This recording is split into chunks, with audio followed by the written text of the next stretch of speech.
Hi guys, my name is Vita. I am from Ukraine and welcome today to my live stream. Today guys, you've got me all live for 2 hours and my topic today is sanctions against Russia. Actually, the list of sanctions against Russia. Now guys, if you prefer listening to or reading our live streams, check out our podcast and blog at ukrainedating.ca. For newbies to our channel, here is a short video so you know more a little bit about me. Ukrainian women, it's like 5 in 1. It's perfect mothers, perfect wives, perfect cookers, perfect lovers, perfect housekeepers, and perfect friends. Every man is a hunter, and every woman is a target. So every hunter wants to get his target. And every target at the end of the day would like to be chased and caught. Believe me, you will be happy with her.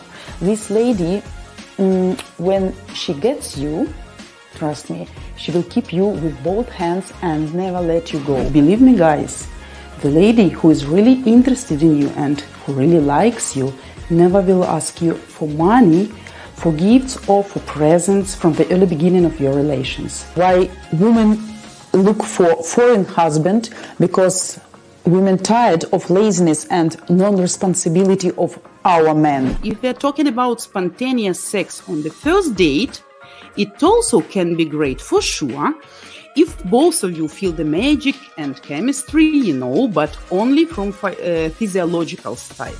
Regarding psychology, guys, in majority of cases, chemistry is one of the smallest reasons why she may want you just on the first date.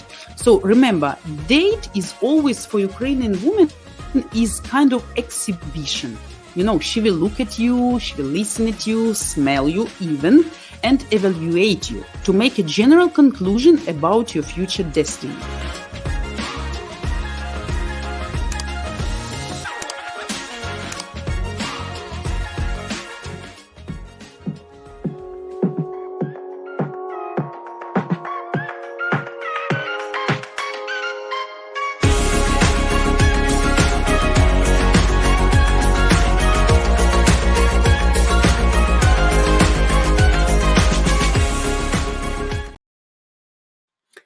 Okay, guys, and we are excited to announce our new Brotherhood membership to give you all the tools and help to be successful on your journey to find a traditional, high-value Eastern European wife. Here is a short video with all the details that you guys can understand better about this.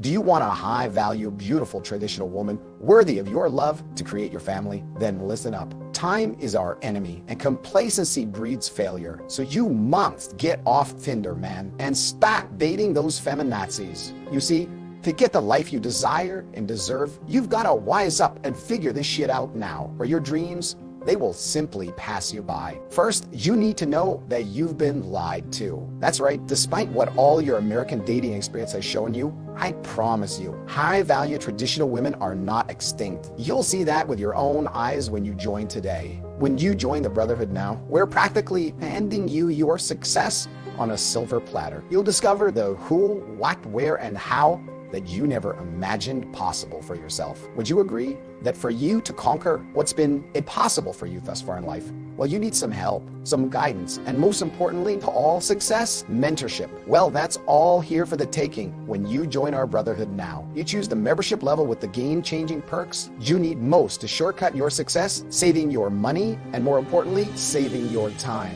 Now, I'm going to ask you for a little favor here. You see, frankly, the problem we've had is those fucking trolls and dick pickers freaking out our live streaming ladies. So we've unfortunately had to make our live chat for members only. So do us both a favor and join up right now. It's less than a bowl of borscht, yet it will help you in spades. Now I'll turn it over to Joseph Ricards to highlight some of the kick-ass perks of each of the 4 different membership levels. Thanks, Andrew. Okay, level 1, Truth Seekers, is a measly $4 a month. Gets you unlimited live chats, and a free lady cam share, so you can ask all your burning questions face to face with our genuine Ukrainian beauties. Level 2, True Believers, gives you 3 free lady cam shares, and at each higher level membership you get more and more lady cam shares, with unlimited at level 4. Level 3, Borscht Brothers, gives you a shit ton of goodies. You'll get exclusive access to our Brotherhood closed community, free membership to our $75 a month men's group, Lion's Den, where iron sharpens iron. Level 4, Braveheart Brotherhood, at only $100. Yet, just the bonus perks alone are worth $510. Check it out. You get all the perks from the first 3 levels, plus you get our coveted scam check service. Listen, men, if you are one of these poor bastards paying per letter to communicate with women from Eastern Europe during our age of free communication apps, guys, you need to wake the fuck up and stop simping, because you know you're only being scammed. And after our scam check, you'll finally understand what's really going on. So once and for all, you'll be able to put your mind at ease. Trust me, whether you join at $4 or $100, this is a complete no-brainer. So go ahead, click the join button now and join our Brotherhood. Remember, at any level you choose, you can get unlimited live chats every single day and live cam shares with our beauties. And our new membership launch special, 3 lucky members will win an upgrade to our $100 Braveheart level every month until further notice. Draw will be held at noon on the first Saturday of every month. You must be present to win. Okay, boys, and who's gonna help live streamer to get the party started with a live cam share with your favorite live streamer right at the live stream? So after our simple 2-step security verification, we can talk face-to-face. Step number 1, become a member of our Brotherhood, which you can do by clicking the join button located at the bottom left of this video. And step number 2, enter the unique Streamyard link for today's live stream into your browser, and that will bring you into the studio back end. Your name you enter in Streamyard must be your exact YouTube name, because that's the only name we have for you from your Brotherhood membership. Now, guys, I will share with you a link for live stream, and you need just simply copy paste or type it into your browser, and we're gonna see you live on camera. So guys, please feel free to ask me any questions until I will deliver the topic to you. Today's topic is the list of sanctions against Russia. You please feel free to think what you would like to ask me, and I will be happy later to answer all your hot burning questions about Ukraine, about our mentality, about mysterious Ukrainian ladies, current event, war, so whatever you feel interested. Okay, so and let's let's get started, guys, about the sanctions against Russia. So Russia has been living under unprecedented Western sanctions for almost 1 year. But the money for the war does not run out in the Kremlin, and the Russian army continues, as you know, to kill Ukrainians and occupy our lands. Why don't sanctions work as planned, and do they even deter the aggressor? Not even a year has passed. The West imposed an embargo on Russian oil exports. More than 40 countries have introduced financial, trade, and personal sanctions. From the USA and the EU to South Korea, Switzerland, and Albania. The West froze Russia's foreign exchange reserves, seized the yachts and the real estate of rich Russians, cut off state-owned banks from the global financial system, refused to buy oil and coal from Russia, and banned the sale of equipment, different technology, and luxury goods to Russia. So Russia has become a rogue country. It lost the richest sales markets for its goods, and it was left without Western loans, specialist investments, technologies, and thanks to which it was able to get out of poverty and build a market economy on the ruins of the Soviet planned economy. So the purpose of the sanctions is to reduce Russia's profits and to present President Vladimir Putin with a choice: spend money to support the decline of Russian lives or to continue the largest war of aggression in Europe since the Second World War. And even if Putin chooses the first option, many sanctions will remain and will hamper Russia's development for many years to come. A year after the start of all this sanction war, the first answers to several questions can be outlined. Why the Russian economy did not collapse still under the pressure of all these heavy sanctions? Because the Kremlin first prepared for sanctions and then avoided gross mistakes in economic policy and profited from the energy crisis. And because the sanctions were introduced gradually, not immediately. So Russia, considered to be a rich country of a poor people, it approached the war in good financial shape. Actually, Russia was preparing quite properly. The Kremlin has prepared a security cushion, and even after a year of war, its remnants will be enough to finance the budget hole for a year or even two.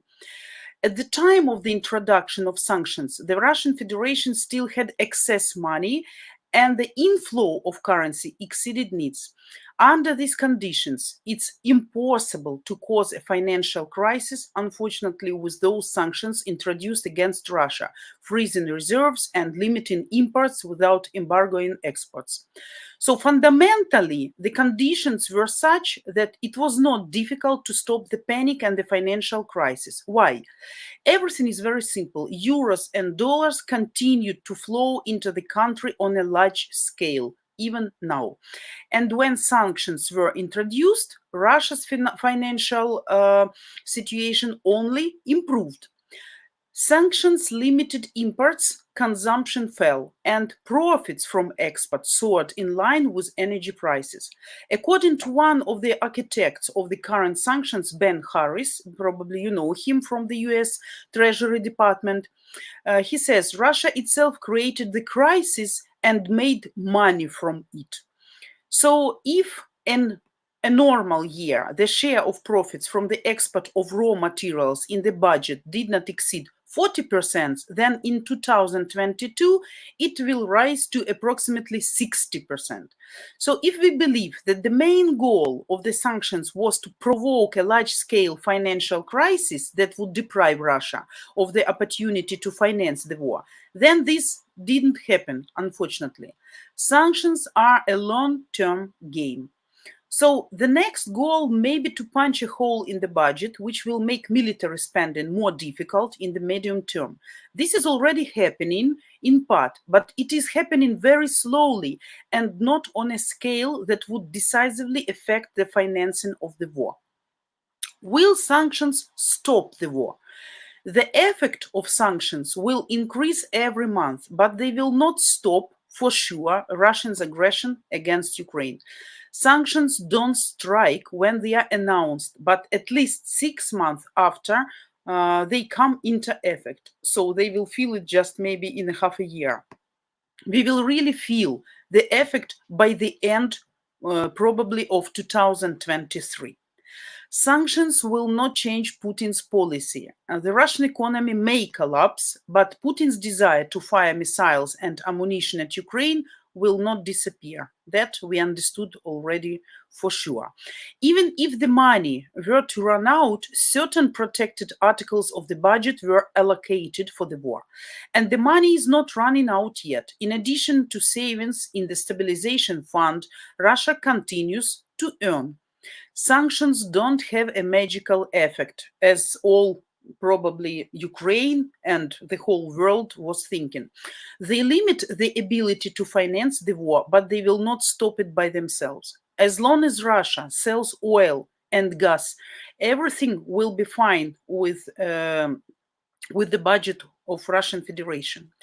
Import sanctions may lead to stagnation of the economy for years, but not to an acute financial crisis. For there to be a crisis, it will be necessary to combine financial sanctions with export sanctions, not with import sanctions. So that is exactly what the West did. With a delay of almost a year, it introduced an embargo this winter on the main Russian export product, oil and oil products.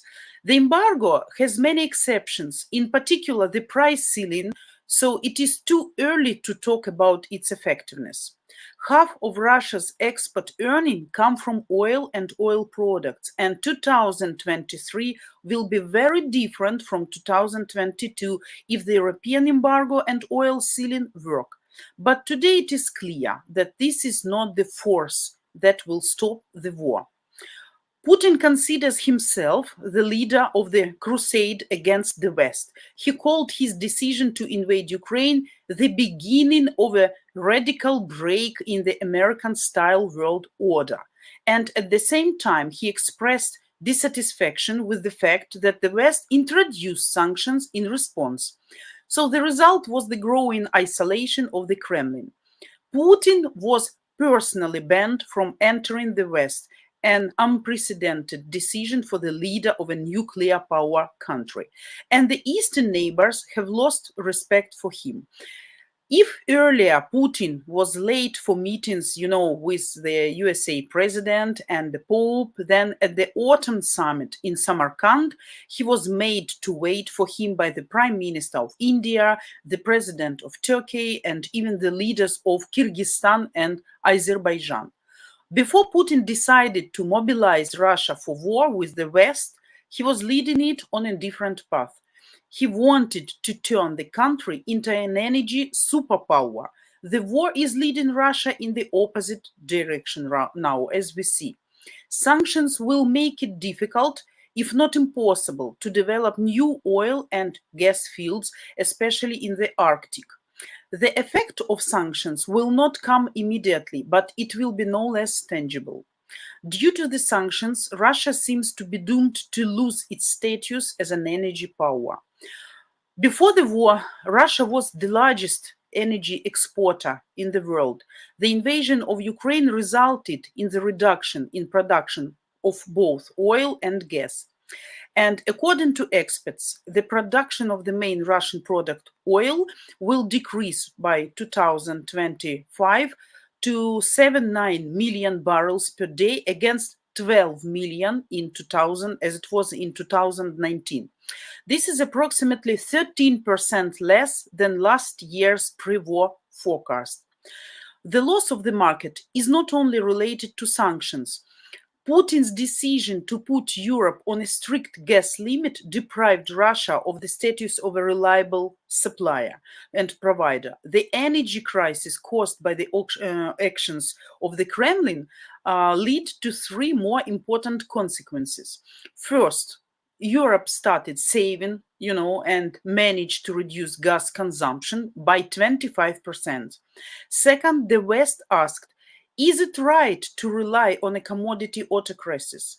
And they concentrated on the renewable energy, self-sufficiency in resources and energy saving. And finally, the crisis made the world poorer and undermined the growth of demand for the main Russian commodity, oil and gas. Thus, Putin's invasion of Ukraine not only deprived Russia of market share, but also reduced the very market from which it earned half of all its profits. Has the West suffered from its sanctions? How much has the West suffered?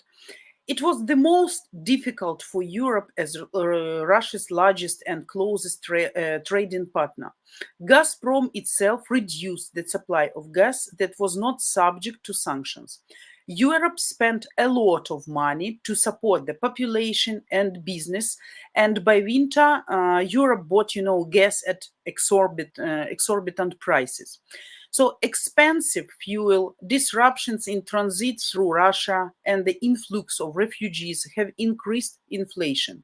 Already in the autumn, the EU reached a disappointing conclusion. Because of the war, instead of a quick post-COVID recovery, Europe found itself facing a new economic recession. However, everything turned out not so bad. The EU sharply reduced gas consumption and the winter was warm, thanks God. Prices have dropped. And this week, European Commission said the recession is ending, the economy is recovering, and the growth forecast for the current year has been raised to 0.8% from November's 0.3%. So sanction relief cost €500 billion to the European Commission estimated last fall. Since then, prices have risen, but they are still within the reach of the rich European Union. But the aggravation of the conflict and the further reduction of oil and gas exports from Russia will put Europe in front of a difficult choice next winter. Putin has united the West with Europe by his military adventure. Transatlantic coordination on sanctions against Russia seems ideal since the Russian invasion of Ukraine. This is something new. Until February 2022, sanctions were a source of just diplomatic disputes between the EU and the US. And this despite the fact that the losses are far from evenly distributed. The main consequences fell on Europe, and other countries of the West suffered much less. And the USA also won as the largest oil producer in the world and an alternative supplier of energy resources to Europe. The main negative consequence for their economy, the jump in inflation due to the increase in oil prices. The American leveled the oil price ceiling. Each subsequent round of trade and financial sanctions increasingly affects the West itself. All the simple and not so solutions have already been adopted, and the allies, primarily the Europeans, are in no hurry to expand the restrictions. They suggest focusing on enforcement, closing loopholes, and setting up a new comprehensive sanctions mechanism for everyone rather than making it more painful. All the more so since the anonymity of 27 countries, each of which has its own interest and attitude to Putin's war, is needed to agree on decisive European measures. So the complete isolation of all Russian banks from the Western financial system, as you know, is also unrealistic because somehow it is necessary to pay for goods that are not subject still to sanctions like food, medicines, metals, and many other things. The West's main trump card is secondary sanctions. This is when all the countries that did not sign up to the sanctions are offered to choose either comply with them and say goodbye to Russia or become its allies, fall under sanctions, and lose access to the markets of the USA and Europe. So until now, the authorities of Western countries have not talked about the possibility of applying secondary sanctions without a large-scale escalation of Russian aggression. So that's it, guys, what I wanted to tell you about the sanctions. I don't think that the list of sanctions like 1, 2, 3, 4, 5, would be too much interesting for you, sorry, because you guys, I guess, read all about that. There is a list of a lot of physical faces like deputies, politicians, relatives of politicians, of deputies, some celebrities. So, but the consequences of sanctions, I guess, are much more interested, and they are not, by the way, so positive as all of us actually expected. And by the way, right now is being prepared the package number 11. So it's being discussed right now. So we will see soon what's going to happen with package 11, what it will include, and if it will be probably more effective. So, guys, that's it as for my topic. Coming to you and to your comments. First of all, hello to everybody. Hopefully, everybody has a nice Saturday and you have a nice time, guys. So, I'm ready to answer your questions. Ark, hello. I saw you were the first today to say good morning. Thanks for coming so early, for not being late. That's great. What, привет. Thanks for coming as well. Ark, the only news I have been waiting about sanctions is the news that the Germany's government had arrested Prigozhin's daughter. But I can only dream about it. They have no guts to do it. By the way, today I have read that mother of Kabaeva, Alina, the lover of Putin, got under sanctions. So we're gonna see what happened. I know that this famous Russian businessman, like millionaire or probably even higher, what's the name? Tinkov, he actually escaped from Russia and he's not going to return there. In the last package, he also got under sanctions and his business. I know that he has a lot of bank applications, different financial applications for smartphones. All of them were banned, blocked, so people cannot use it. And he made kind of petition, kind of request. So why I actually got under sanctions? Because I'm not the citizen of Russia anymore. I'm not supporting the regime, right? The style of governing of Putin. He said, I understand and realize that you guys should do that for people who support this regime and this war, but actually what's my fault, what's my guilt? But still he got under sanctions. He got under sanctions. So something is going on, but not to that extent everybody were expecting. Prigozhin's daughter, we'll see. Gregory, hello, thanks for coming. Hi. Juan, good afternoon. Vita the Brain. By the way, Juan, as for your yesterday question, this movie, it's in English. We don't have actually Ukrainian or Russian variant. It's about Revolution of Dignity, right, in 2014. Actually, I wanted to ask you, what specifically you want to know, is that true or not? Because the whole movie is about that. So what you want to know specifically, if you can clarify. Actually what happened, yes, that's true. A lot of victims. It was horrible time, bloody time for Ukraine. Yanukovych escaped and a lot of people were killed. Yes, but actually the result wasn't again for the people who were fighting for the freedom, for the democracy, for the European path for Ukraine in the future. They didn't get the result they expected, I guess. So if you want to know something specifically, ask me, please. Okay.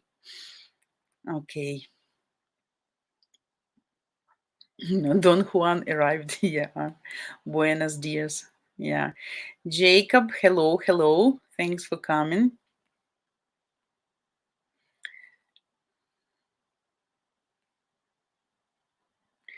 Juan, thanks for reminding, guys. See, Juan asking you guys join for Brotherhood now, guys. That probably doesn't cost too much, but will help us. Will give you more options. So whoever is still hesitating, please do that, guys. And that will be a good start to grow. Again, one of the steps which will help us to grow, to develop. Juan Antonio, what means flowers? You want to send somebody flowers or what?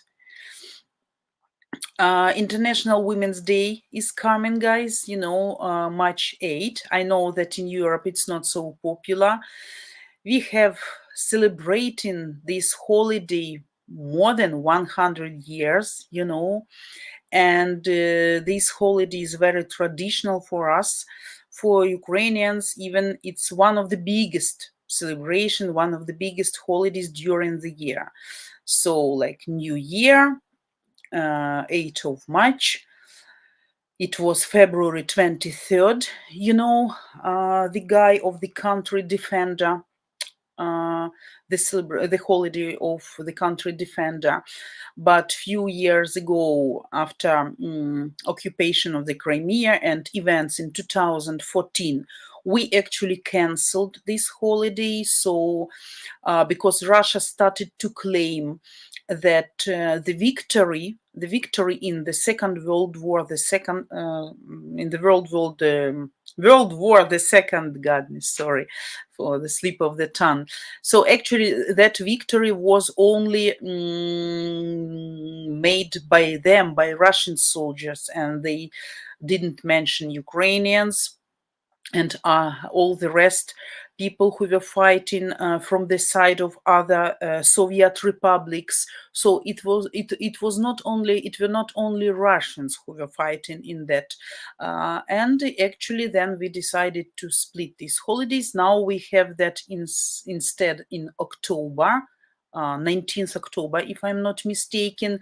But still, guys, I guess all this derussification of Ukraine will take, of course, the process right now is much faster, but still we need to change at least one generation to make them used to new holidays, to new traditions, like Christmas. Still a lot of people, we discussed that with you, still celebrating January the 7th, as we used to do that around 100 years. We had also live stream about the background of Christmas, right, and New Year.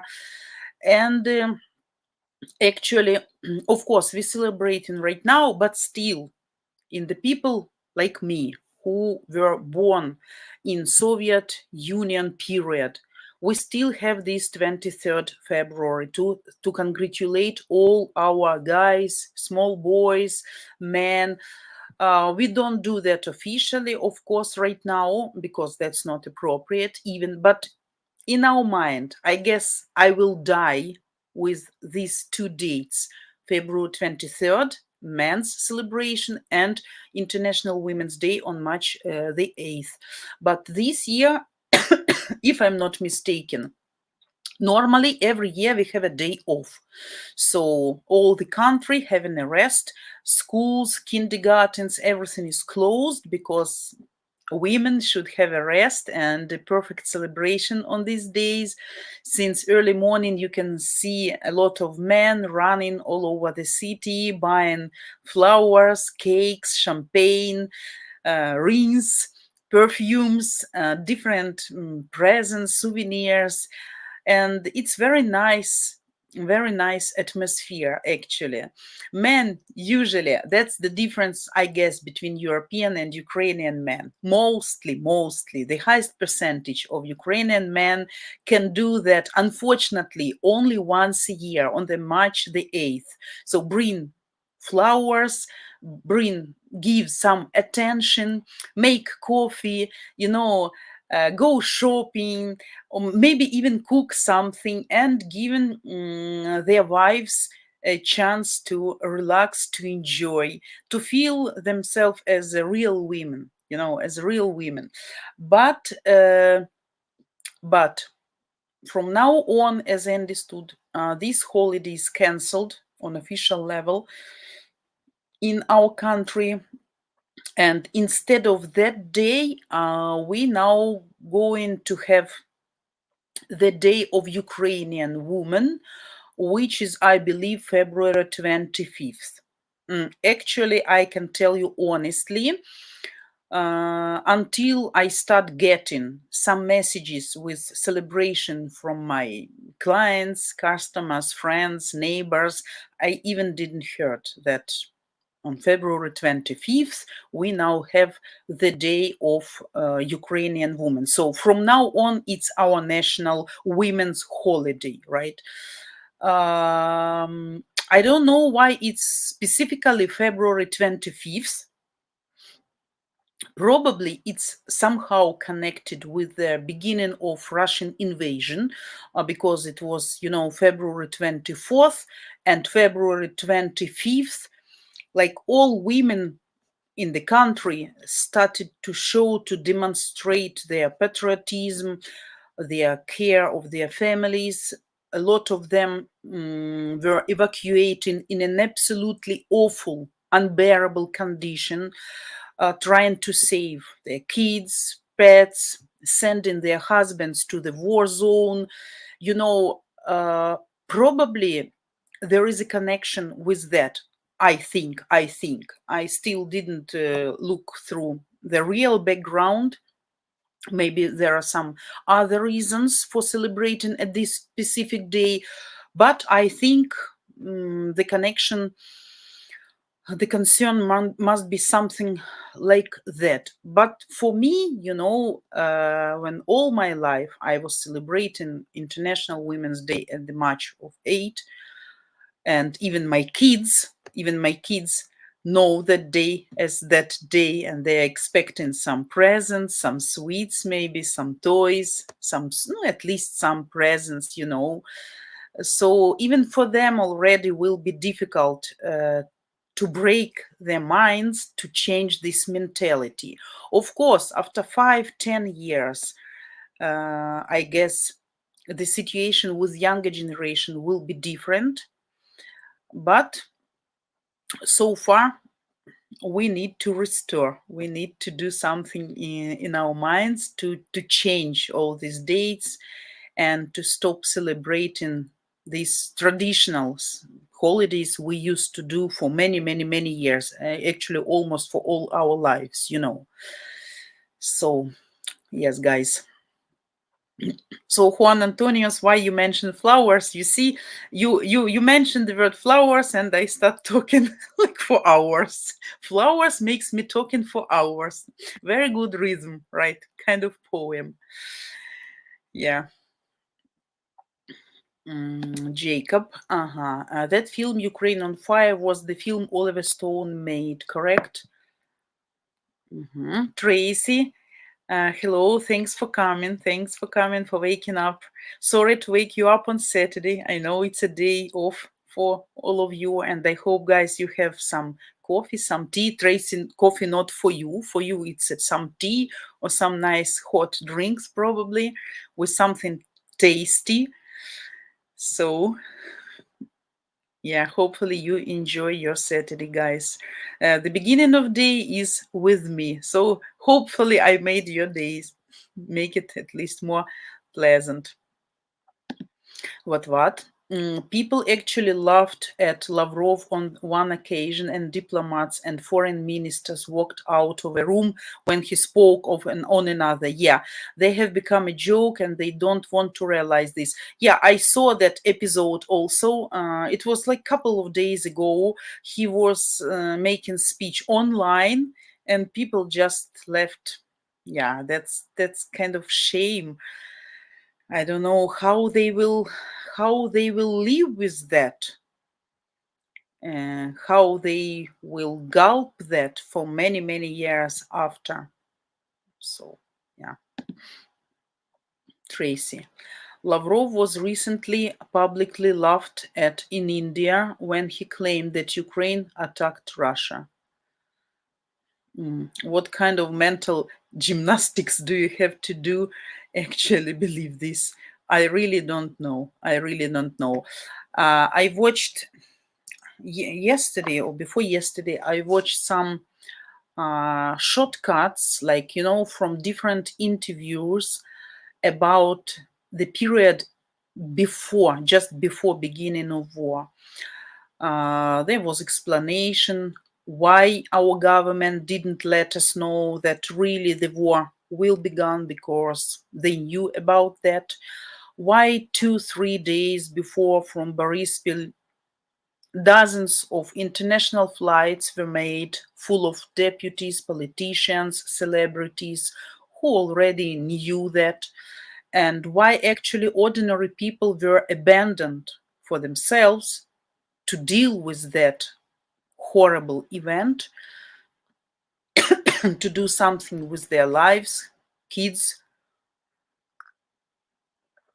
and there was a short video of Lukashenko when somebody asked him about possible invasion, and he said, remember, never ever, never ever, no, it will never happen that from the territory of Belarus even one soldier will try to attack Kiev and Ukraine. That was interesting to hear. Yeah, but by the news, by the Institute of Studying War, they say that now invasion from Belarus is impossible. It's not like impossible. Sorry, guys. Sorry. It's like not being planned right now, because Russians take the soldiers. Russians right now use the territory of Belarus as a polygon for teaching and training their soldiers. So they are now bringing new ones to be taught and taking out and bringing to the war field, those who already have been trained. Actually, the situation in Bakhmut is severe, is very bad, guys. Yesterday, I listened to the military expert, whom I respect and really like as a person, as an expert. He actually informed us that there is no still decision and announced decision to withdraw our military Ukrainian soldiers, right? But some battalions start to be withdrawn from that territory because Russians unfortunately succeed somehow. But at the same time, I watched some videos, reports, fresh one from today's, from soldiers just from Bakhmut, and they say that Bakhmut is standing and still is under control of Ukrainian forces. So we'll see. I understand that strategically probably Bakhmut is not so important right now because it's total rubble, total ruins, nothing actually to fight for, to lose lives. But still, personally for me, I worry a lot because it was a fight for many months and it was the castle of our soldiers, the castle of dignity, and of course, if they will take Bakhmut, they will celebrate. It will be kind of partially victory for them. They will do like, oh, we are cool, we finally did that. So we'll see. We'll see, but for me, it's a sad news. Still, Bakhmut is under our control, but seems like soon we're gonna leave it. Unfortunately. We'll see what happens further.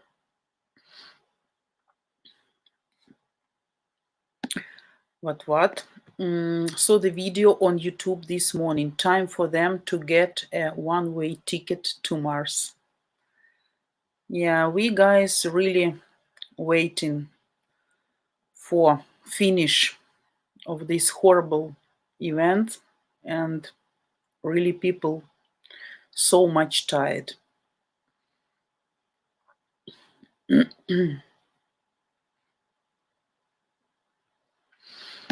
Gregory, Vita, I was very hesitant in asking you in the film why you were hesitant. You think it's some sensible topic for me or not appropriate question or what? No, you can just ask, guys. As I said, any type of questions, of course, not rude one, not, no, everything must be in a polite way, but I mean, even if the question is not pleasant, or you think it's not pleasant for me, or you think the answer you won't like, or the answer won't please your ears, that's fine for me. So I'm objective person. If I don't have an answer, I will always tell you, because I don't want to lie, but I always will tell you I'm not competent. I'm not professional at this topic, so I don't want to confuse people with my own, delusions or fantasies or conclusions. Sometimes I really led by my emotions, by my insights, something like that. Not so my conclusions can be not based on real facts, but just on my feelings. But you are always, guys, free to ask me any types of questions. So if you want to clarify some special question, please, you are welcome. No problem with that. Absolutely. Tracy, what? Women get a break? Never. Yeah, just once a year, and still not all, because we Soviet, anyway, we are ladies of my age and elder, so we are considered to be post-Soviet ladies, right? And we have this tradition to invite guests, to serve the tables, to cook a lot. It's practically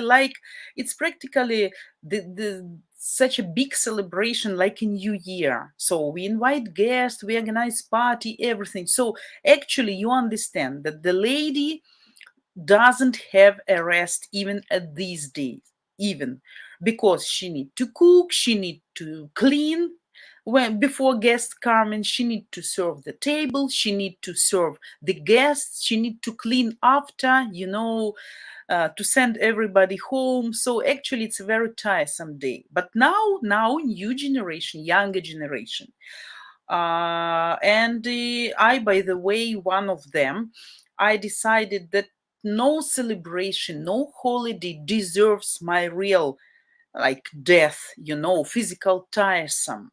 Because holiday must be a holiday. Holiday must be a holiday. Of course, we need to cook something, but that shouldn't be like we used to make it on a New Year. Like 3 days before New Year, we are cooking 24 hours, and then 1 week we are eating remnants, laying on the sofa, watching some TV programs, movies, concerts, something like that. So I personally prefer to make really. So I thought, how much food you need actually to become full, to enjoy food. You can buy something, you can, if it's meat, so you can use kind of oven, multi cooker, like I have this machine. Probably you guys also, some of you who are alone, need to use that to make the process of cooking easier and faster, right? Not so routine. So I think it's quite enough. Couple of salads, piece of meat, some cake you can bought or cook, but it's not like you need to cook for all day long and then to be dead by the evening. You know what usually happen? We usually go, we invite guests or we go to parents. So by the moment when the food is ready, you need to pack everything and to go, let's say, to my mom, let's say, and I need to make some makeup to look nice, to choose the clothes, to wash hairs, like to make you look nice. I don't have any power and any desire to move somewhere, so I prefer to stay at home, instead of all these extra movements. So younger generations start to become like this. They either go to restaurant. Okay, we are not talking about wartime, right? But people, if they organize something, they split now. What and who will cook? So, for example, you cook meat, I cook salad olivier, you bake the cake, you bring alcohol, you bring some sausages, cheese, and olives. For example, what is traditional to have on the table here, right, on such holidays. So we just make kind of list so that it's not tiresome for the hostess. So when guests come, everybody brings something. That's fine for host, for owner, and that's fine for everybody. Not so big financial expenses. You're not so tired, and that's like seems fair to everybody. So yeah, yeah. So Tracy, women has to have rest at least once a year, one day. Ark, Vita, could you please prepare a stream about the real estate scenario for the Ukrainian families? I am really curious about if they can afford to rent or buy property nowadays. Ark, I don't think I can try. I can try if it's interesting for you to find like information, statistic, and everything. But I can tell you even shortly, briefly now. That all depends on the level of finances of every specific family. Even now, I know people, even among my friends, who are buying apartments, who are making remodeling, renovation, like repairing apartments, which is now very expensive. So I know people who are building the houses, even here next to me. The guy started actually to build house not the previous year, but 1 year before war. So at least like foundation, some walls. And even last summer, when it was active war period here and quite loud, so actually he continued building every day. I remember the day at the beginning of May, or maybe middle of May, you know, when it was almost quiet at that period, because Sumy region was already set up free from all Russians. They were all withdrawn from here, and actually he called for the service for excavator to dig the trench for pipes for water and gas. And I remember that was very early in the morning. I was sitting outside in the yard drinking my coffee, as I used to have, in silence. Like sometimes it can be 5 a.m., 6 a.m., listening to the birds singing, when it's fresh air, nobody's around, and you can just enjoy your thoughts or concentrate on something. So I heard the horrible vibration of the ground and very specific sounds. For us now, sounds, normal sounds, which we used to have all our lives, and you never even pay attention to that. Now they can make you like panic attack, because the sound and the feeling was absolutely the same when the heavy military equipment and vehicles were driving very close to us on the road. And we felt this vibration, and this sound like so you hear your heart start to sink, you're very nervous. So I was sitting for the 30 minutes trying to understand what's going on, because I know no Russians here. The sound was very close, and then I decided to go outside of my yard, and then I saw this excavator, you understand. And I was shocked because, before war, you would probably understand immediately that's the excavator and you will never pay attention to that. But now the sound of excavator made you like insane from fear, from horror, because you don't understand what's going on. It's the same situation with me with the railway. I have a railway very close, and I used to love the sound of trains, especially in the summer when it's quiet evening, open windows, and you enjoy this special sound of train. You can dream you're traveling somewhere. I really like to travel by train. It's a good time to relax. not to be busy with something, just to enjoy your music or reading, or sleeping how much you want. I would like really to travel somewhere by train, like for 2, 3, 4 days, just to be in the train, that somebody cook for you, bring you food, and that's, yeah, just dreams. So before, I really adore the sounds of train. Now that makes me panic. First of all, because the trains mostly, of course, mostly not passengers train. You understand what I mean? They are heavy. They have different sounds. They are very fast, very fast. Sometimes they stop making signals, because before coming closer to the city, they make beep beep, like to announce they're coming closer, that people pay attention to that. Now they are not doing that for, you understand what reasons. And these sounds right now makes me panic every time, since May, when the first train after invasion start to go here again. Every time sound of train coming makes me panicking, because I cannot distinguish right now the sound, if it's train from the first seconds, or it's a airplane flying, or rocket flying. So sometimes you need to wait to hear more specific sounds to understand that's really train. And of course, that makes you nervous. So as for property, ARC, even now, and I have another neighbors, they are rich people, they are lawyers. They start also to build house for their kids before war. They bought land. And like beginning construction, start of construction, just before, maybe couple of months, maybe 2, 3 months before war, and they were continuing to build it. Yeah, of course, not when it was bombed here, but all the last year, and keep doing that now.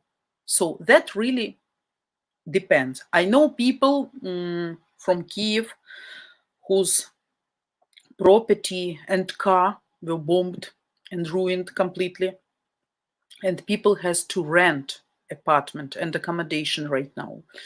Normally people must get compensation from the government for all ruined properties, but unfortunately, in reality, on practice, that doesn't work.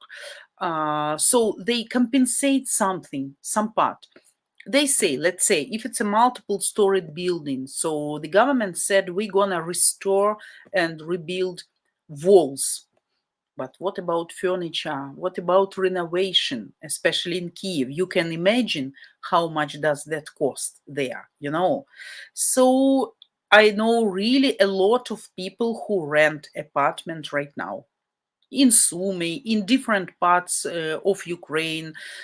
Some people who don't have this possibility, they just move outside of the country. If you don't have money, what you should do? You have to live somewhere. So for some people, government gave some hostels, right? Some camps, some free accommodation for some. Some people who didn't manage to find or don't want to stay here, they moved out of the country. Some people keep buying, keep building, keep renting. So that all depends on what kind of job you have, what is the level of your finances. So that's actually the scenario. I don't think that the prices will go up too much. Now the price is much, much less and lower than it was before war. Of course, I guess the priorities of high prices, looking at the parts of Ukraine, will differ a lot. I guess such regions, maybe as Sumy, as Nikolaev, as Zaporozhye, as Kharkiv, you know, borderline, this part of Ukraine. The prices here will be much cheaper than before, I guess, because from now on, anyway, even if the war stops, people will think these regions are always will be in danger. So you never know. But like Western parts, which actually didn't suffer much from bombing, from rockets, because we still, guys, have a lot of cities which never suffered from incoming hits. No one. Yeah, they got sirens, of course. They nervous, of course, worry, but they never had even one incoming hit.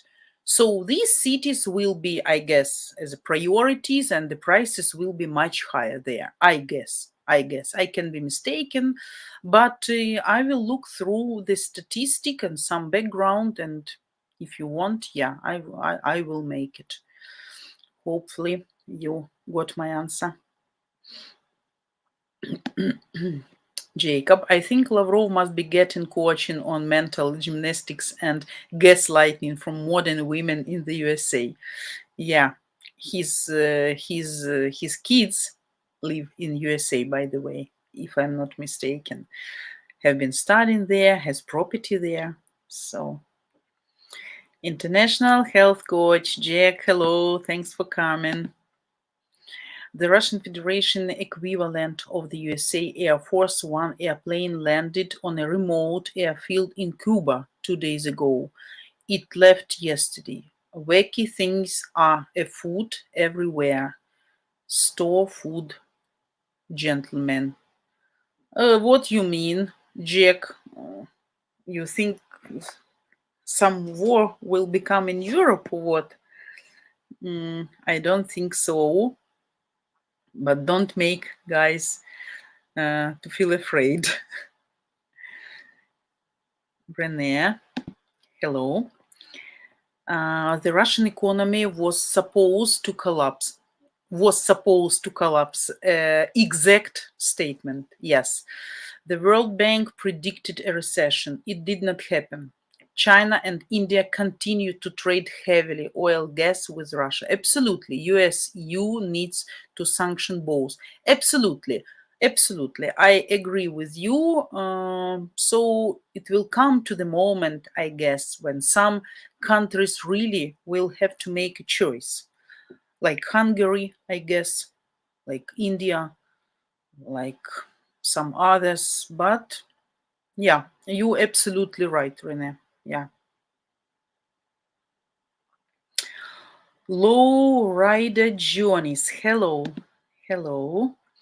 Vita, why doesn't Ukraine do a mandatory mobilization age 25-30? You have a couple 100,000 men to train and be ready in a couple months. Low Rider Jonis, we do. We do really. A lot of men are being mobilized now. Really, a lot. Even 60-year-old guys, I know. That's the case. Mobilization is going here like heavily. Don't think. Yeah. So we do mandatory mobilization. Some people, of course, cannot, to be mobilized due to the health issues, due to be booked by their enterprises if they are of high technological value, like some IT guys maybe who can help here. But believe me, mobilization is here driving crazy. Yeah, and a lot of people not happy with that because the special services start to catch guys even at gyms, in some restaurants. Even here in Sumy, we have some groups, some publics, in which secretly is announced where today the special services or police given this special invitation, for coming and registering for mobilization. That's not necessarily that you will be mobilized, but of course, now, even if you have not global health issues, so the military authorities will close their eyes on that. So yeah, we have that. Trust me. It's not announced, like maybe, but it's going. It's going.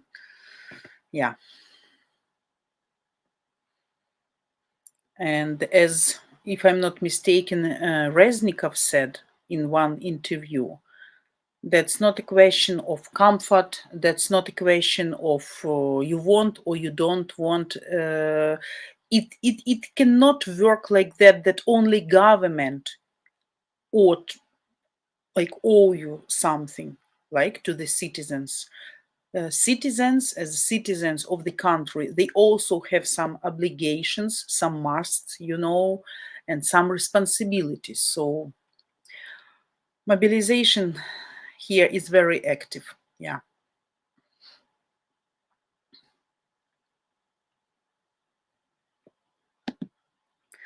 Gregory, in the film, they mentioned about the western part of Ukraine being neo-Nazi, and they have a problem with that. You mean now in modern time or from the history, from the previous century? So you want to ask about Bandera or what? I can assure you that there is no neo-Nazi right now in western part of Ukraine. Western part of Ukraine, yeah, they are more, if to say honestly, more Ukrainians than southern, northern, and eastern part of Ukraine, because they always have been speaking Ukrainian language. They are very religious. They're very traditional. They keep all these traditions, and these people have like more historical background. Like for me, they are more national. They are more Ukrainians than probably people here in this part of Russia. Why? Because, first of all, we have a borderline here, so we always had relatives. People were coming back and forth, contraband, cigarettes, alcohol, some food. So people can ride a bicycle to be on the Russian territory. I have a guy who is IT guy, and he actually, before the beginning of war, every weekends he moved to Russia to make some special job for design, web design or something for many years, and it was normal. It was okay. So about neo-Nazi, of course, we have, like every country has radical people, right? Radically oriented, radically directed people, right? Nationalist, as we can call. But that's far from neo-Nazi. For me, neo-Nazi, it sounds like fascist. If we talk about Bandera, if you want to ask me about that, that's another story. And the story is full of contradictions. The only thing I know, Bandera was really Ukrainian nationalist. The story has a very powerful historical background. He was fighting for freedom of Ukraine, for national identity of Ukraine, for keeping Ukrainian traditions, but as I know, but I will make some remark later. He was cruel enough in some ways, which I personally, as a woman or as a person, as a human being, cannot accept. So I don't have, if you want to ask about specifically Bandera, I don't have the right answer for you. Because definitely radically oriented people, they are always full of contradictions, of extremism, and they can do some really bad things, But at the same time, who knows where is the truth? Because, the history was written, the Ukrainian history, by now, it was written by Russians, by Soviet propaganda. So actually, the history I have learned at school, at university, not international history, right? but the Ukrainian history, the history of Soviet Union, I guess, full of shit or bullshit or fakes or false facts and historical backgrounds, because it was written intentionally. So we don't know if that was really truth or not. I have read some really horrible stories which were done. For me, that's not acceptable. But if you want to ask me about modern time, no neo-Nazi there. That's for sure. That's for sure. At least I never heard. So something like that. If my answer satisfy you, you're welcome. If not, clarify. Maybe I got the wrong idea between lines. Maybe you wanted to ask me some other things.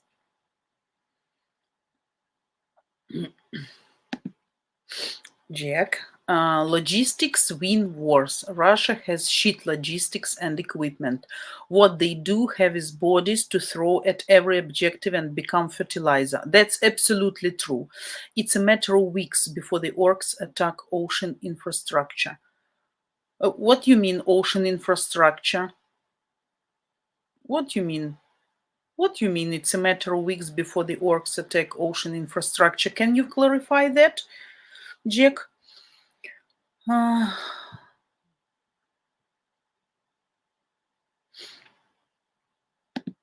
Jacob, Vita, have your husband go to KFC and get a family meal for March 8th.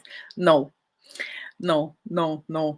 As you know, actually that was a funny story yesterday, because my girls, younger and elder, they know this celebration is coming, and they were asking for something, of course, from me, some presents.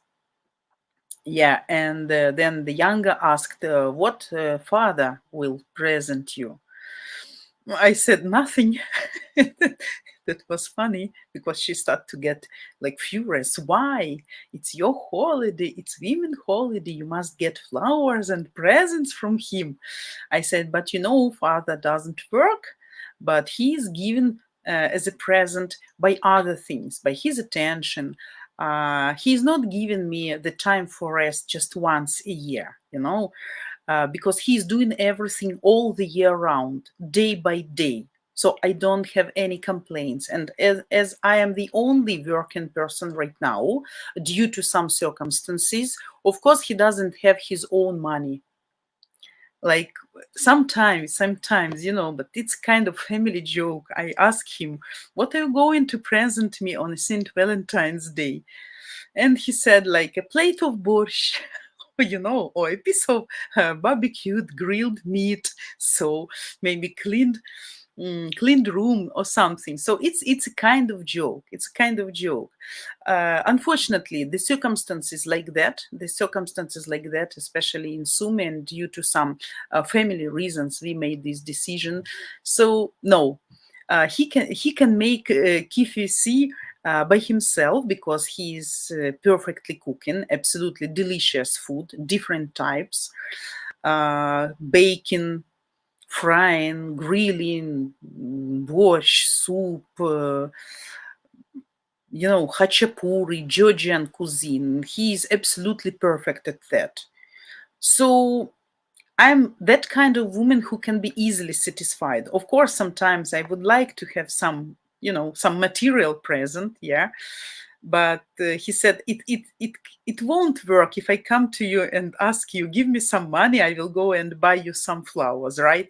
So I asked him yesterday also, will I get some tulips on the 8th of March? He said, yes, of course. I planted them specially for you in October. We bought some, these roots for tulips, and we bought some different types, more exotic, more fluffy, different colors. And he actually made by perimeter of the piece of land, he planted all those tulips. And right now, because we have plus degrees, I see some growing tulips, small ones, but I see this greenery appearing, so I can see the lines. He said, see, all these tulips are yours. I planted them specially for you. So whenever they start to blossom, you can enjoy them. I can cut them all and bring you and put you to the vase. I say, no, that's different story. I want just from the supermarket or something, you know. But that's joke. We understand what's going on. I am not crazy or insane person. So I get my presents by other things, by attention, by help, by support, by giving me a chance to work, because I can do that right now better. So that's, but it was funny. It was really funny. It was really funny. Yeah. So KFC will be homemade. Yeah.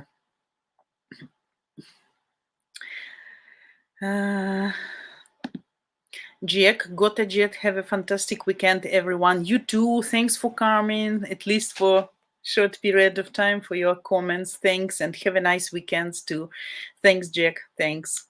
Bill, good morning, Vita and all Borsch brothers, MGM. Hello, hello, Bill. You're late. You're late. Sleeping long?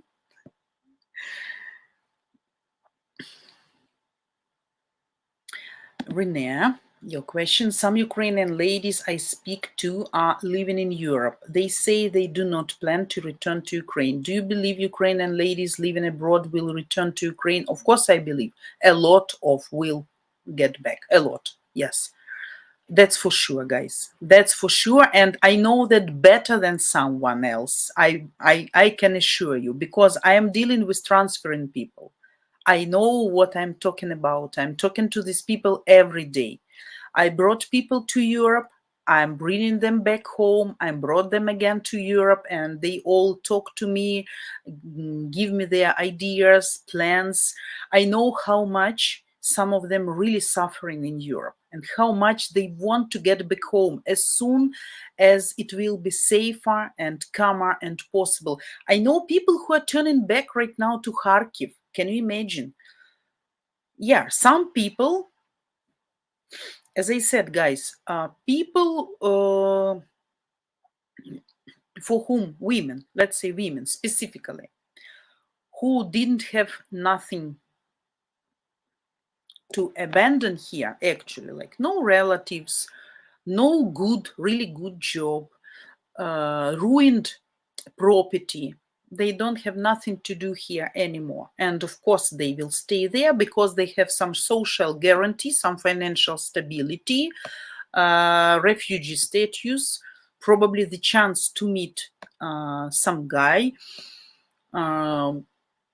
So half of people, of course, will stay in Europe, but absolutely huge percentage of people will come back, because I know even couples, I mean family couples, the husband is here and the wife with children are there, and definitely they are going to get back. And I have a lot of friends who are planning to get back, who already got back and even don't want, even while right now we have all these scary conversation speeches about possible invasion. Sumi become much more louder than before, you know, though it always have been loud, but now it's more active, more loud, closer, more terrible, you know, people coming back. And many people went. Many people stay where they are and say, we're not going to move out our asses from here. So, guys, that's the matter of every individual case. That all depends. Women who were self-providing, who had a good job, good property, and probably still have this property, they don't have nothing to do in Europe. They are going to get back here. People who lost everything here, of course, they can stay in Europe. Why not? That depends. And of course, if these ladies will find the man, fall in love, has some romantic relationship in Europe, of course, they will prefer to stay there.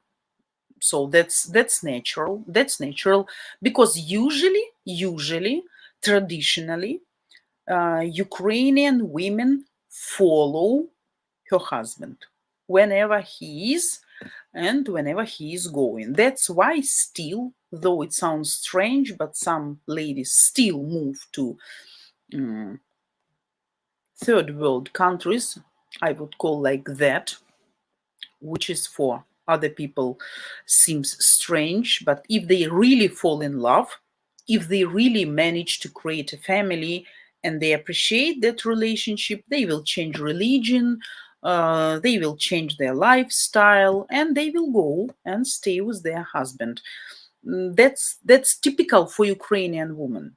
So even if the woman didn't have any plan to get back to Ukraine, but if she finds at that time the man, a really good man, trust me, she will stay there and move to your house or to your country. That's true enough. That's true enough.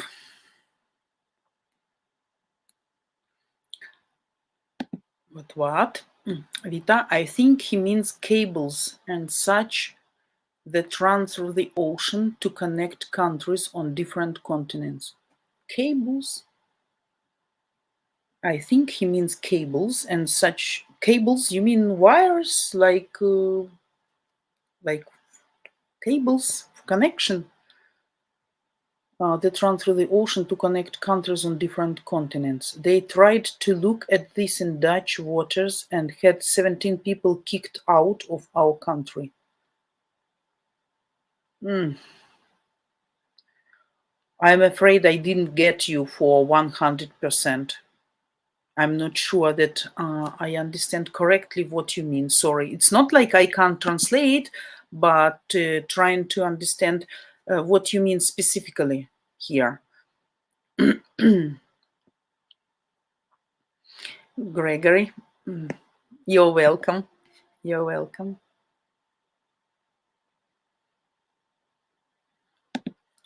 Jacob, Vita, your husband needs to be creative and find an unoccupied area that has flowers to give you. Ah, I see.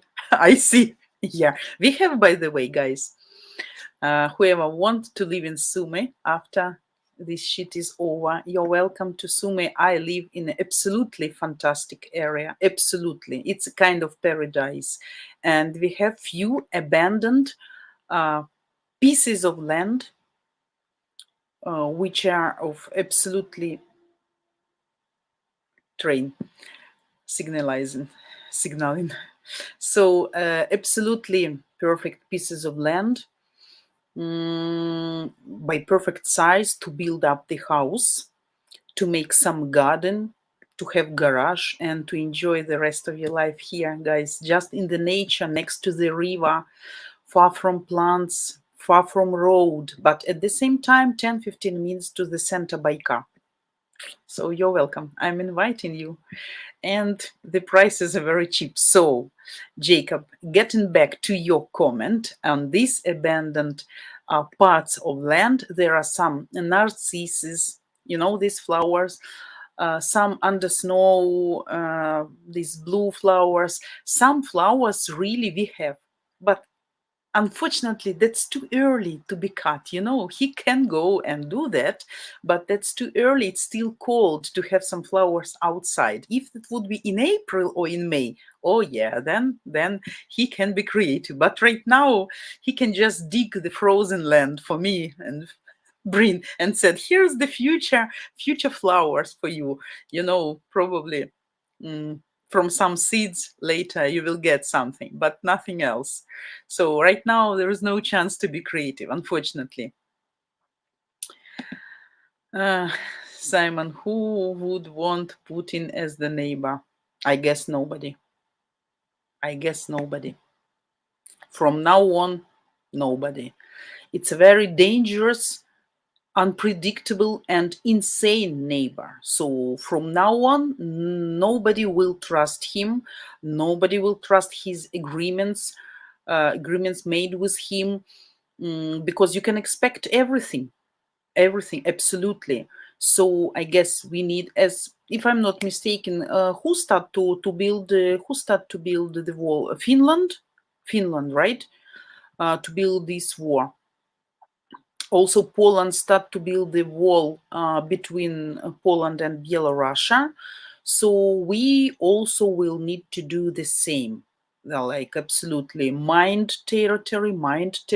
I believe, of course, that local people cannot enter that place, so it should be some restrictions, posters or something, but we should do something, because from now on, you always can expect something, I guess, even after it's over. But we'll see how it will end up and when and how. That's the matter. Then we can understand better about the possible future. Yeah. Tracy. Huh. Tracy, it's been a week. A Chad romancing his ladies and getting you some eggs. I guess the child is too young, though he is big by size. He is, by the way, absolutely handy, so you can touch him, you can pet him. He is kind of like a cat. In the evening, if you come to the barn to close them, that they don't go out. Anyway, they are sleeping, but that they are not freezing. So if you touch him, if you pet him, he is making such a sweet sounds, like like a kitten. He's very nice in this way. So not aggressive as my ex roosters were. Without huge stick and very high rubber boots, I couldn't enter the barn, and I always had to watch out because he was attacking me from behind. Absolutely crazy creature. Absolutely. He injured me a few times, and I never let kids to enter the barn to bring them food just through the fence, because the rooster was really like a monster. But this one is really cool, really cool. But I guess, guys, he's how it is to say, sexually not mature still, because he's young. He's just 5 or 6 months old. I can't hear still. He's making this kukariku, at night or in the morning, how he should do. So I guess he's not mature still. So, but as for eggs, yeah, eggs now we start to have like sometimes every day 1, 2 eggs, some day once in 2, 3 days, but the frequency is much better. The frequency is much better. So we start to have like at the same time I can have 5 eggs from the barn. I still have to buy, of course, because 5 eggs it's not enough for all of us. We like fried eggs, and we learned how to cook the egg pashot. I don't know if you understand that, if that you make it with a vinegar in the boiling water. So different recipes. We learned how to do that. So we like eggs.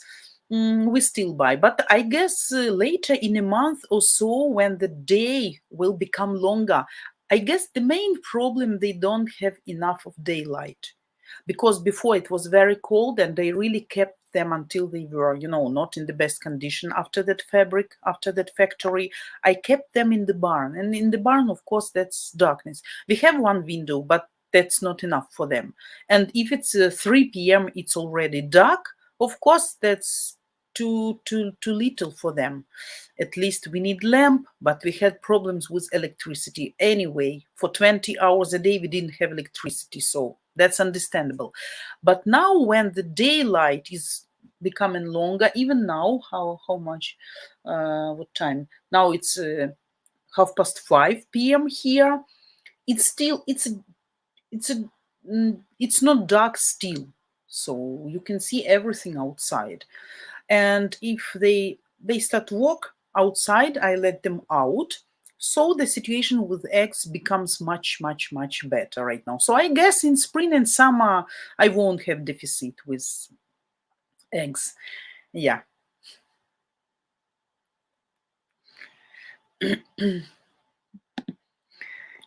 Juan, Vita, the virtual flowers are for you. You always give us good and sound advice. They are to show you my appreciation. Good ladies should have flowers. Thanks you, Juan. Thanks, thanks, thanks. I had a friend, by the way. We don't communicate now. When the war started, I got offended, and we stopped communicating after a few years, like of real friendship. But I was really, women, war period women, they're very sensible, touchy, and psychologically not stable. Not all, of course, but still it hurts, and everybody has its own, like some wounds, psychological wounds. Uh, and Actually, he didn't contacted me, though he was smart enough to take his wife and child from Ukraine before war, just guys 1 or 2 days, and then he didn't contact me, I guess, for 2 months or something. I was really offended, and when he contacted me finally, I said goodbye. We are not friends anymore, because friends don't do that. If you were okay knowing I'm being bombed really like here day by day, and it was fine for you not to ask me, but he was preferred to watch to look in WhatsApp. We're online means alive. I don't know why. That's a great surprise for me, guys. By the way, I really had some people with whom I was really in a very tight connection relationship. I mean, not intimate, not like a man or woman or something, but like working relationship, friend relationship, and we were really close. But when the war started, people start to keep silence. I cannot understand that. Really. For me, that sounds strange. Either the person is afraid because he needs to tell something and he doesn't know what to tell or how to support. But some people who were not so much friends, they showed and they demonstrated much more, million times more care and attention and support and help in all ways, which was a great surprise for me and which I really appreciate. Just for, just for humanistic attitude, just for understanding. But some people prefer to keep silence. Of course, these people I just got out of the list of friends, of course, for sure, for always. And Juan, he make the jokes with the virtual flowers and money sometimes, he was sending me all these gifts, cards, photos of flooding money, or when I had birthday, some always something virtual.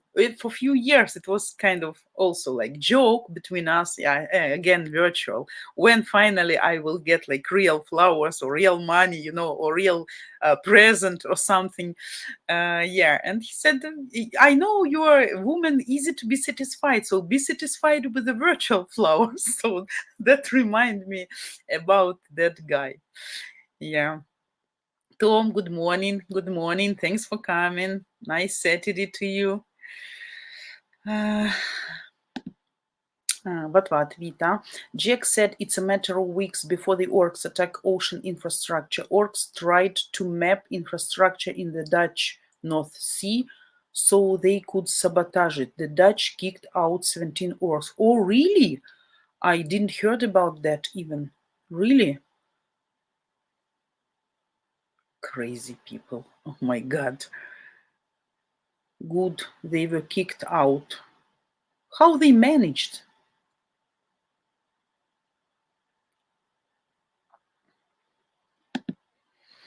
Tom, Vita, I saw baby chicks at the feed store. They are $4.50 each. So, chicken baby, small ones.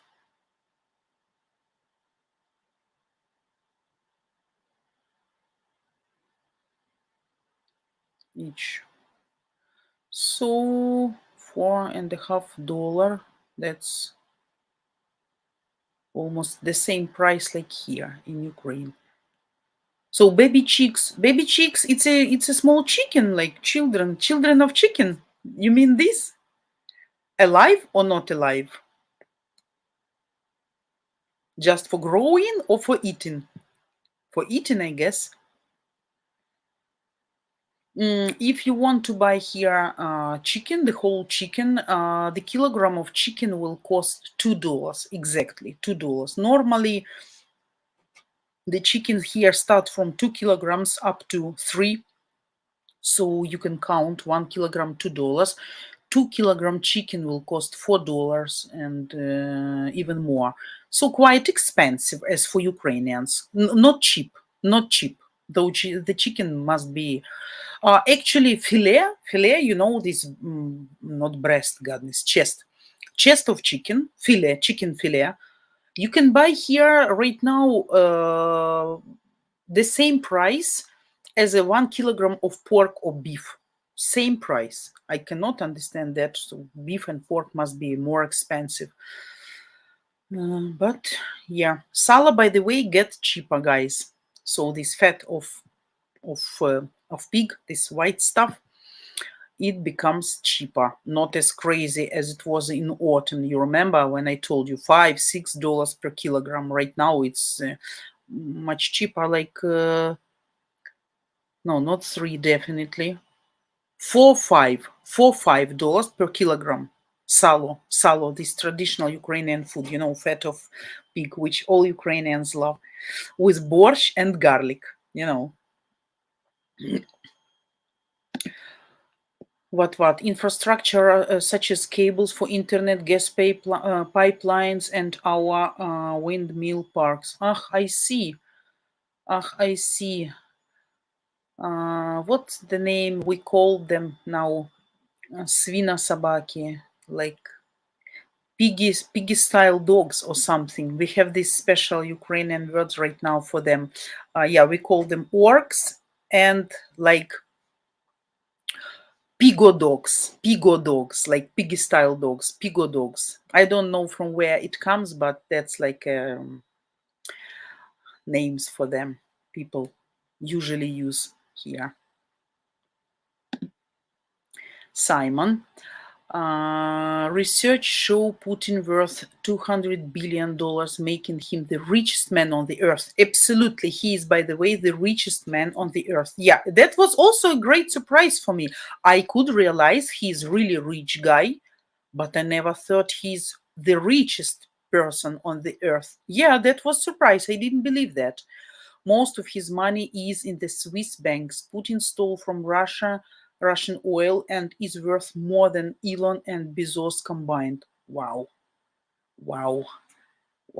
Let's rob him, guys. Let's make a party.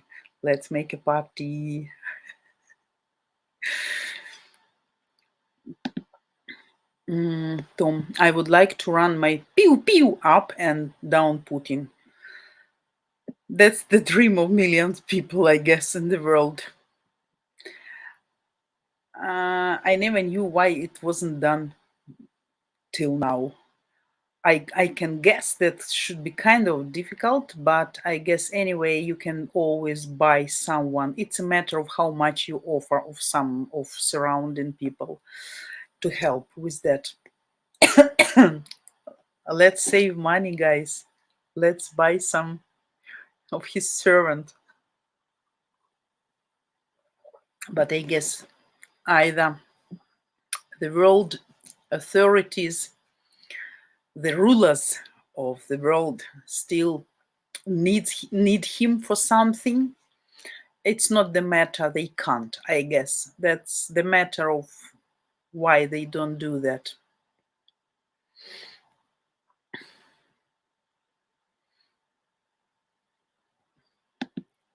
Jacob, what? If they really want to attack the Dutch people, they should try to take out all the bikes. Yeah.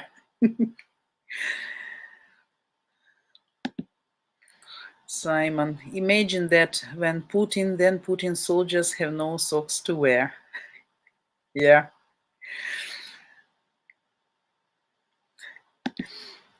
What? We have plenty in our canals that they can start with.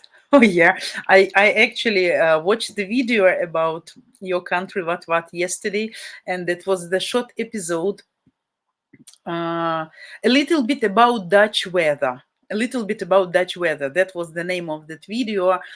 Some girls, ladies, I guess, they went out of supermarket and tried to cross the road, and the wind was so strange. They were almost flying, you know. That was really like, I remembered about you, and I thought, oh my God, he lives in such a windy country. So the same, I guess, with Denmark. I guess the same with Denmark. Denmark is full of winds constantly. I don't know how ladies can make a hairstyle, some hair dress there, like to look really nice. Because when it's mess all the time with all that wind, how you can look nicely? And all the makeup probably, you know, like washed away by wet winds. So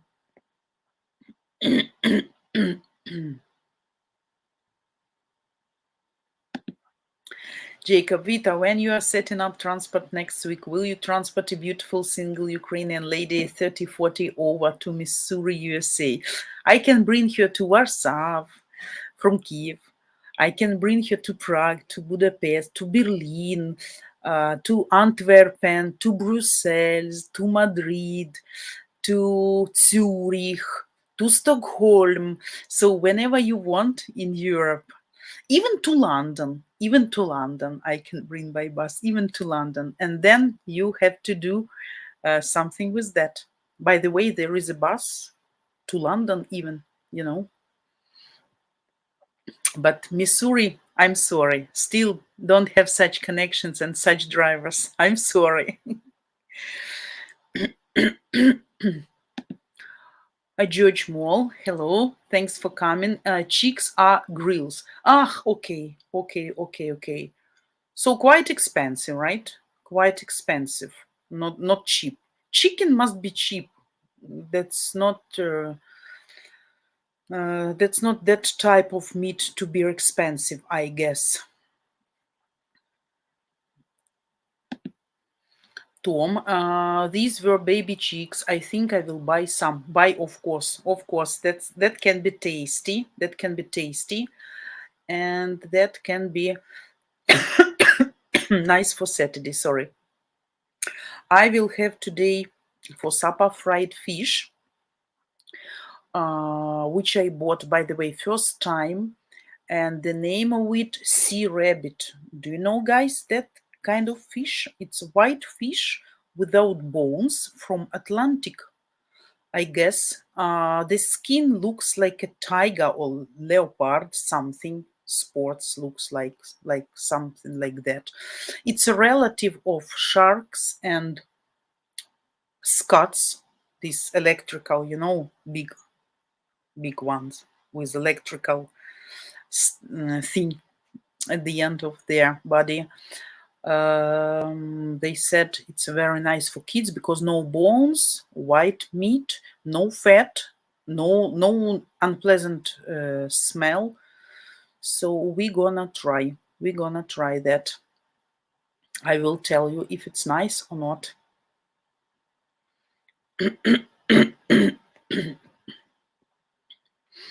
Renee, mapping infrastructure. Okay, the Chinese did the same thing in the US by those balloons, right, Renee?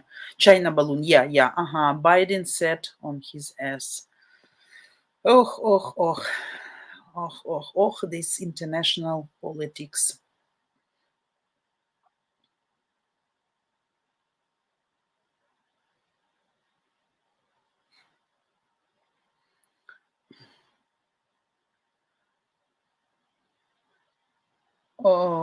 So, Simon, wait till you have to feed them, Tom. Feed price is up 35%. Wheat, corn, etc. But so actually that was chickens, baby chickens for growing, not for eating, right? For growing. To grow them to adult chickens. Yes, guys. Here in Ukraine, some people have some shares, land shares, like some pieces of land, and they can get really for free a lot of corn and wheat and everything. So for them, it's very cheap and it's very profitable. For people like me, I have to buy just for the market prices all this wheat and corn. So that cost me quite a money, I can tell you, monthly. We have to buy, I can tell you, for 13, 13. I have 13 chickens right now. Okay, plus rooster, 14 then. And ducks, I don't remember how much, around 10, I guess. So it's impossible, this cough. Around 30, I guess around $30 per month I have to pay for wheat and corn. Plus, of course, I give them boiled potato, carrot when I cook something like soup or borsch, when I peel potato and peel some cabbage leaves, some carrot when I peel it. So any vegetables, I cook them, I boil them like a big pot. Also, I can mix that with the wheat or corn or something. Yeah, and give it to them. Again, they need some anti-worm, sometimes medications, sometimes some vitamins. They need chalk for calcium, as a calcium. They need these shells, shells also as a calcium. So they need it constantly. So yeah, extra money, definitely. If you count later, if you don't have these shares from government for corn and wheat and everything, it's not profitable. But at least how you feed them. You know that there is no antibiotics, no hormones for growth, nothing like that. So you have like absolutely clean meat, organic meat, organic eggs. If we need to give some medication like anti-worms or something, from time to time, you have to do that. So for 1 week or two, we don't take eggs. So we don't eat them. So we know what we are eating actually. But normally, all my chickens died by their natural death, either sick or too old. We never cut chickens for food, just using for eggs. Guys, we have around 15 minutes, maybe a little bit less. Jacob, do they throw the bikes in the canals when they are doing magic mushrooms? I got you.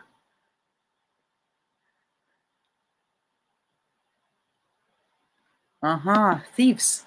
Well, that or thieves did it after they didn't want the bike anymore. So in your country, still some people can be like, why they do that? I used to think in Europe there was no so many thieves, people more law obedient, not stealing. I know in Denmark, you can leave the car open with the keys inside and nobody will touch it. In Ukraine, that's impossible. I never leave even bag in the car, even in the closed car. If I go to supermarket just for 2 minutes, I never will leave a bag or phone or something inside the car. So I know.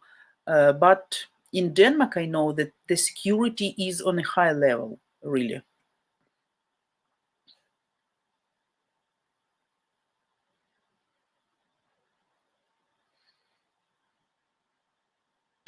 What? Bikes have a chassis number, and turned out that a lot of bikes found in canals were reported stolen.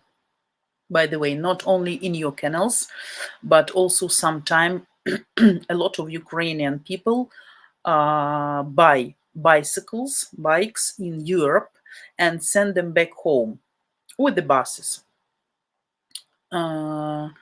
And actually, sometimes I always, when the people want to do that, I always ask for documents for bicycle. Was it new or fresh or used, sorry, or if they have any passport or documents proving the origin of bike. And a few times it was a very unpleasant situation when the driver crossed the borderline back on the way back, Poland border control, right? Some bicycles turned out to be stolen, and then that's a great issue for driver. Sometimes driver was kept for 2 hours or for 2 days even, paid huge penalty, and actually very unpleasant situations. So some bikes, I guess, also which are sent to Ukraine can be stolen in Europe. Yeah. But what? Yes, Vita, we have periods with very strong winds. February last year, we had a lot of damage because of a storm. Even shook a large church tower. Oh, they evacuated the area. Luckily, its structure held. I see. So be careful. Yeah, I watched that video, and so poor ladies, they were almost flying over the road, and one just kept it was kind of barrier, kind of separation between two roads, kind of fence, some metal construction, and she was held in over that fence, and the wind was making her as a flag, in the air. That was, yeah, interesting to watch. Church tower. I understand. Yeah, what I understood. That's fine. I understood.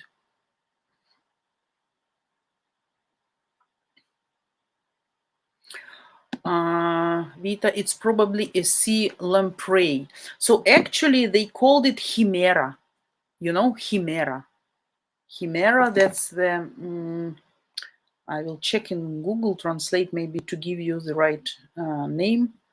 But they say very tasty, and it wasn't expensive or something. Chimera, or sea rabbit. Chimera or sea rabbit from Atlantic. So I will try and let you know tomorrow if it was good. So maybe who still didn't try that can look in your supermarkets and try it.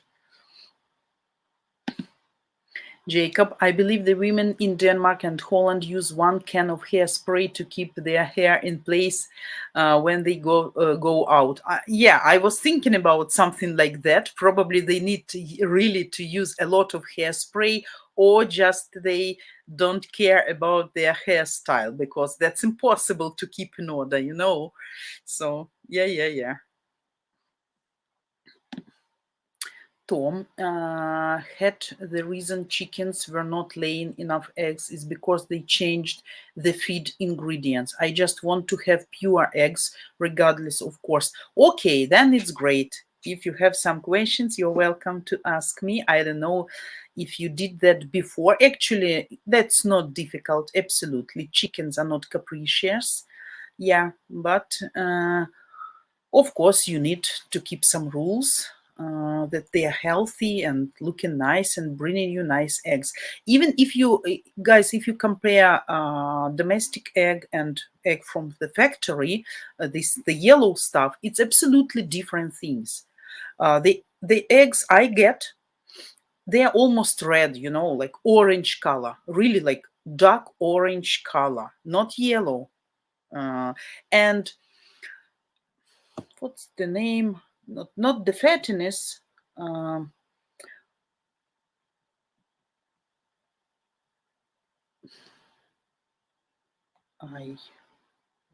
What's wrong with internet? So it's very thick. You understand what I mean? It's very thick. It almost doesn't move. It's fat and it's thick. It's hard, this yellow stuff in the egg. And when you try to break it, it's really, like, it's not like eggs from supermarket, which are lightly yellow and almost fluid, and small ones. So it's a huge difference. Yeah. Gregory, enjoy the rest of your evening, Vita. I got to back to driving. Okay, thanks for coming. Thanks. Have a safe driving, and waiting for you tomorrow. So, guys, we have 7 minutes. Yeah, Renee, I will be tomorrow for sure. Yeah. If I'm alive, I will be here. Yeah. 4 p.m. Ukrainian time, 9 a.m. Eastern time. We're gonna talk tomorrow, guys, about age gap between Ukrainian women and Western guys. Let's discuss that tomorrow. Okay. So as usually, 4 p.m. Ukrainian, 9 a.m. Eastern. So, guys, What else I see?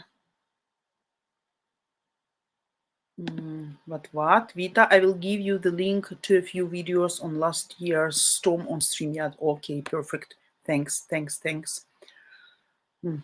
Yeah, the yolk. Yeah, yolk. Yeah, Jacob, absolutely. Yeah, this yellow stuff. I understand. Egg whites and egg yolk. Okay, whites called protein, right? Makes protein. By the way, if you give fresh eggs to your pets, whoever has cat or dog, never give whites, only yolk, because whites they cannot digest. Very useful information for those who have cats or dogs. Jacob, yeah, if I'm alive, yes. I mean, nothing extra. If nothing extraordinary happen, you never know here. You never know. So who knows? Today we got like 5 air raid sirens already, but thanks God it was quiet, silent. But you never know, for you never have guarantee.